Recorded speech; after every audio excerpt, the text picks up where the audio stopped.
కలమంద అండి, పచ్చి కలమంద గురించి మీకు చెప్పాను కదా, అక్కడే ఉంది చూడండి. ఆ పచ్చి కలమందతో మేము అది తీసి నానబెట్టి వారం రోజులు మురిగిన తర్వాత దాన్ని పట్టలతో కొట్టి నార తయారు చేసి మంచాలు అల్లేవాళ్ళు మా చిన్నపిల్లలప్పుడు. ఇప్పుడు ఇవే ఎండిపోయిన తర్వాత ఇవి తీసుకొని వెళ్ళి పొద్దున్నే సలిమంట వేస్తాం.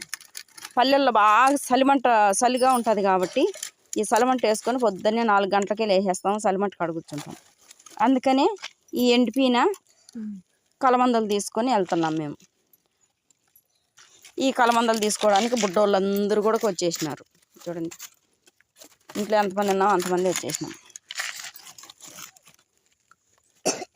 ఓకేనండి, వీటి గురించి ఎంతమందికి తెలుసో ఈ కలమందల గురించి కామెంట్ చేయండి. తప్పకుండా లైక్ చేయండి, సబ్స్క్రైబ్ చేయండి.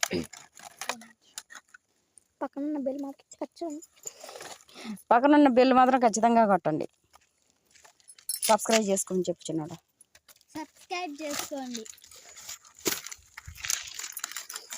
సబ్స్క్రైబ్ చేసుకోండి ప్లీజ్. ఓకే అండి, మా పిల్లల కోసమన్నా మీరు ఛానల్ సబ్స్క్రైబ్ చేసుకోండి. మంచి మంచి వీడియోలు మా ఛానల్లో వస్తూ ఉంటాయి.